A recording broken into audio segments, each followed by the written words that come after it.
Hello everyone and welcome to my General Hospital YouTube channel. I hope everyone is having a wonderful day. Before we begin, please hit the subscribe button and give this video a thumbs up.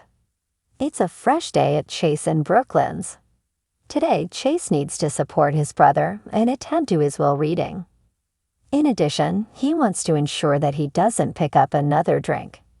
Chase is aware that this isn't the ideal way for them to spend their honeymoon. Brooklyn said that while they hope to visit Italy in the future, for now, their priority is to support Finn and his family. Finn pays a visit to Alexis. They embrace, and she feels sorry for missing the nuptials. It was close, but not flawless, Finn assures her.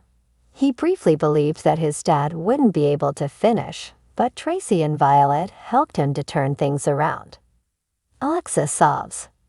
Gregory's last day was lovely, and she's very happy that they can hug once more.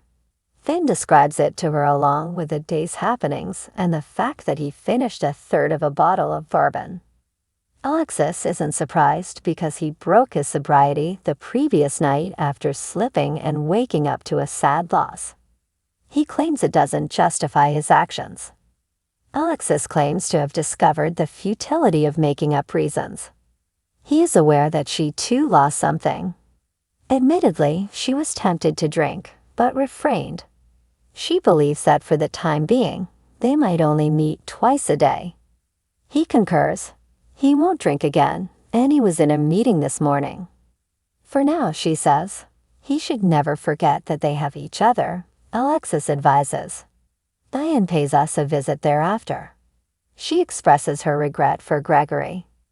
Alexis tells him that she spoke with him last night after learning about him from Chase. Is there anything from the Court of Appeals? Alexis queries. Diane responds, not yet, but they made a compelling argument that Ava and Fergus' desire for vengeance, not the law, was the real reason for her disbarment. Later today, she intends to accuse him of harassment. Telling her about her encounter with Fergus, Alexis believes that this is due to his remorse about being cut off from both of his siblings after they passed away. She doesn't understand why Harmony killed his brothers and now feels guilty about her. About Gregory's will, Diane has an appointment with Finn, and Alexis is happy that he kept her on board in spite of what transpired with Finn and the hospital lawsuit. Diane asks whether Alexis would like to come as she is listed in the bequest. Knowing that Gregory intended for her to serve as his literary executor, Alexis sets up a meeting with Ava to give her hell. She sincerely wishes she could have attended the wedding so she could have shared in Gregory's final joyful moments. Finn discovers Liz in the hospital's break room. He wishes he had the right words to express his regret for the way he treated her. He claims that Chase helped him get through the evening, and he is attending meetings. Although she wasn't attempting to control him, Liz appreciates him for expressing what he said and acknowledges that she had to put Violet first. Finn is aware. Liz is relieved because he didn't appear to get it yesterday. Liz claims that although Violet has always been his top priority, he behaved yesterday as though her was his property and something she couldn't handle. She never imagined he was capable of it and had never seen that side of him before. Finn expresses gratitude to her for watching out for Violet and swears she won't see that side of him again. He gets a text saying that Chase has arrived and they are going to meet Diane in his office to go over his father's will. Finn and Chase get together in his workplace. Chase is happy when Finn tells his brother that he attended a meeting this morning. He has faith in him to look after Violet and himself. When Diane shows up to read the will, Gregory appoints Chase as the executor. Chase is a little taken aback. Alexis will be his literary executor, she continues. With the exception of his collection, which belongs to Violet, he wants his sons to divide his fortune. In addition, he requests that his remains be cremated and dispersed close to his park tree of choice. Rather than death or a hole in the ground, he wants them to concentrate on life. Finn and Chase decide to fulfill his final desires. Afterwards, Liz visits Finn, who is completing some papers. When she inquires about the will, he replies that his father would prefer an outdoor memorial service over a burial. Liz asks when he has his next meeting and remarks it sounds lovely. In an hour, he says.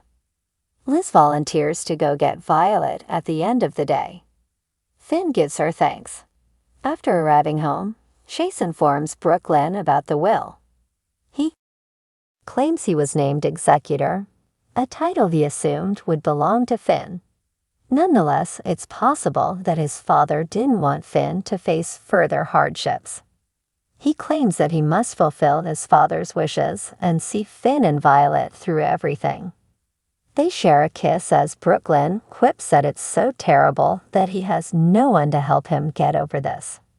While Nina is working with Maxie on the deception advertisements that feature Blaze, Ava barges into her office. Ava informs Nina that she did not include her artist in the magazine, breaking their agreement. Nina promises to publish her artist in the upcoming edition.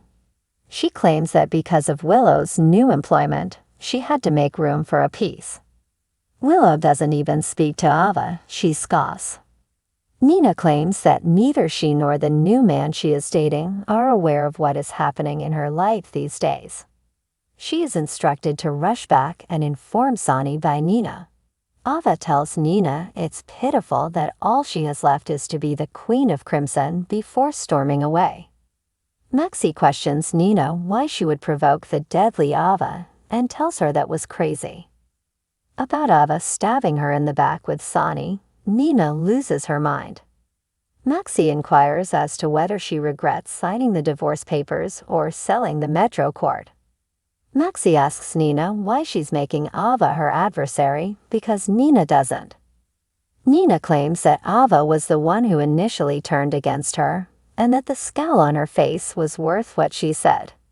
Nina keeps harping on about Ava. Maxie claims that the purpose of this meeting was to discuss the advertisements, but it's obvious that Nina needs to let this go. Is the sex really that good? Maxie asks, bringing up the male friend she mentioned, and reminds her that Drew is her boss and they don't get along. Nina claims that this isn't about the sex and that Willow and her get along better now that Drew is around. Maxie queries what would happen if temptation reappears. According to Nina, Drew Kane is the antithesis of what it means to be irresistible. So why, Maxie wonders, is she unable to resist him? Trina and Joss meet at the gallery. Joss believes she was off for the day. When Trina does, she tells Ava that she had a meeting at Crimson, and that's why she needed her to open up. Joss wants an apartment close to PCU when they talk about getting one. While Trina isn't positive she'll return just yet, she is certain she's done living in a dorm. When the topic of the wedding comes up, Joss claims it was lovely up until Sonny attacked Dex at the after-party. Joss informs her that Dex needed stitches after she had to take him to the emergency room. If Jason hadn't pulled Sonny off him, she claims, things would have turned much worse. Joss is told by Ava as soon as she enters that she shouldn't be spreading rumors. Joss asserts that it's not rumors because she was present, and Christina, who also witnessed it, is heartbroken. Now that Christina is in her third trimester, Ava says she is very emotional, and it feels like everything became worse because of Jason. Trina intervenes, telling Joss that she and Joss should leave since this conversation isn't going anywhere while Joss is defending Jason. Joss corrects Trina, saying that Ava is unaware of what transpired because she was not invited to the wedding, and finds it difficult to understand why. Afterwards, Alexis drops by and tells her story of meeting Ava's old acquaintance Fergus Byrne in Albany, the man Ava hired to have her disbarred. Ava assumes he must be having a nice day and wonders how he is doing. Alexis queries why she stayed nameless, believing that she would be happy to be credited with her life and career taking off. Ava admits to Alexis that she is to blame for that. She did this, but why, Alexis asks. According to Ava, she repeatedly used Julian's love for her in order to destroy him. As Alexis notes, Julian was not above deceiving her. Is she truly still holding Julian responsible for all that occurred to her? Ava queries. Alexis claims she isn't and holds Ava responsible for her disbarment. Did I call the bar? Gloats Ava. Yes. Did I tell them that you had lied to them? Yes. Ava informs Alexis that since what she said at the bar was true, she is the only one to blame. She only has two modes of operation, according to Alexis: blaming everyone else or lashing out and doing harm. Alexis misses her legal career and bringing cases against similar individuals. Whether it's her license or not, she tells Ava she'll regret complaining to the bar. She leaves, leaving Ava to consider the danger. Drew visits the gatehouse to ask Michael a question. Willow says he's taking Wiley to school and will be returning shortly. Additionally, Drew would want to run something by her, but he needs her to swear not to tell the other quartermains. She believes he would be a great fit for the position after he informs her about the congressman's invitation for him to run for his seat. Drew says that there would be a significant difference and that he might even have a chance to win. Willow believes that individuals like him, people who go above and beyond to assist others, are what the government needs. She won't tell anyone, but she sincerely hopes he will act in this way. Drew acknowledges that his opinion of the notion grows the more he considers it. But given that he was still incarcerated, the campaign might be dirty. She claims he has the congressman's endorsement, has served his time as a Navy SEAL, and has paid his dues. She adores Congressman Kane's voice. Drew chuckles, pointing out that the congressman also had an opinion on the matter. She tells him he can thank her by sprinting when he praises her. On the upcoming episode of General Hospital, Blaze extends regret to a person. Willow tells Drew why she believes he can accomplish this. What am I supposed to do? Queries Molly. Maxie is informed by Spinelli that he must sadly decline. Dante informs someone that they must choose. Sam confides in Christina that she thinks she'll act morally, even if it means hurting Sonny. When Sonny approaches Dex in the park, he tells him that he won't take this ambush lying down. Thanks for watching. If you like this video, so please don't forget to subscribe my channel and don't miss any update.